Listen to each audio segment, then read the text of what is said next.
You think you know America. You think you understand its history, its people, its ideals.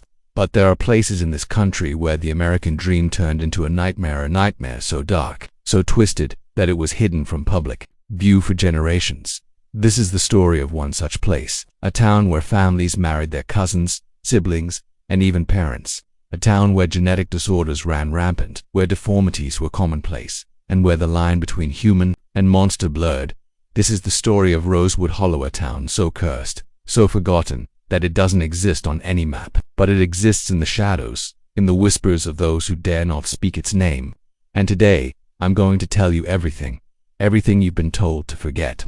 Everything you've been taught to ignore. Because the truth is dangerous, the truth is powerful, and the truth will change you forever. The story of Rosewood Hollow begins in 1832 when a group of settlers arrived in the Appalachian Mountains, seeking refuge from the outside world. They called themselves the Whitaker clan, a family of farmers, hunters, and survivalists who believed they had found paradise in these secluded hills. But what started as a dream quickly turned into a nightmare. The Whitakers didn't trust outsiders. They didn't marry outsiders. Over time, their population grew smaller and more insular. Cousins married cousins, siblings married siblings, parents married their children's spouses. It wasn't just tradition, it was necessity. The mountains kept them safe, but they also trapped them in a cycle of genetic decay. Other families began to settle nearby, families with names like the Carters, the Taylors, and the Morgans, all of them isolated, all of them interbreeding, all of them creating a genetic nightmare that would haunt their descendants for generations. By the turn of the 20th century, Rosewood Hollow had become a breeding ground for deformities, mental illness, and untold suffering. These people weren't monsters. They were victims. Victims of ignorance, of desperation, of a system that left them with no choice but to destroy themselves. And yet, they thrived for a time. They built homes, raised crops, and created a society that, despite its flaws, felt like home. But the darkness was growing, and soon it would consume them entirely. In the 1940s, something changed. The United States government, driven by the horrors of World War II and the rise of eugenics movements, began to take notice of places like Rosewood Hollow. They saw an opportunity not to help these people, but to exploit them. The government sent agents into the mountains, disguised as doctors, missionaries, and social workers. They promised cures, they promised hope, but what they really wanted was data. They called it research, they called it scientific advancement, but it was nothing more than a cover for mass exploitation. The government collected DNA samples, recorded medical histories, and even performed experiments on the residents without their consent. Some say they injected them with chemicals, others claim they exposed them to radiation.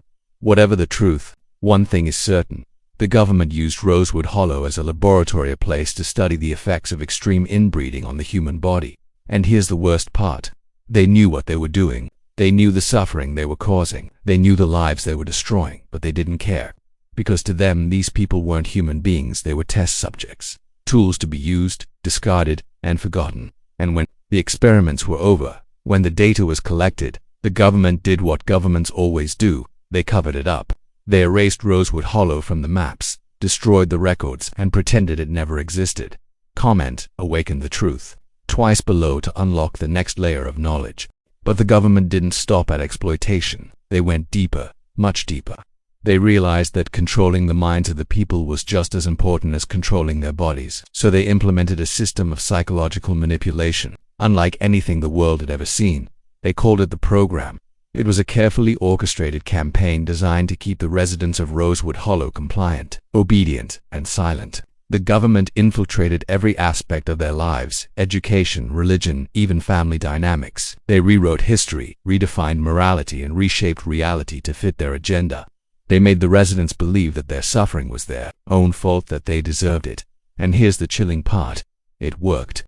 For decades, the residents of Rosewood Hollow lived in a state of perpetual fear and submission.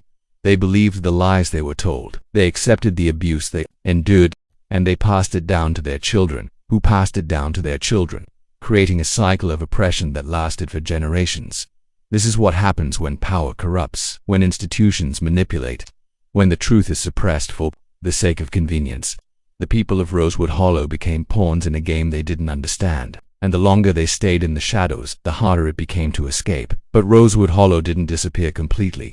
Its legacy lives in the hearts of those who survived, in the minds of those who remember, and in the systems that continue to exploit the vulnerable.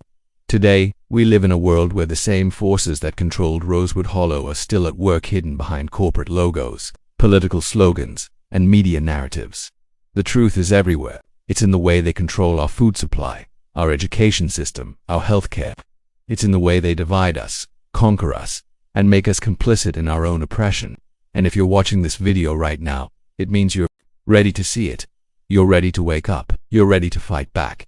The truth is dangerous. The truth is powerful. And the truth will set you free. You let it.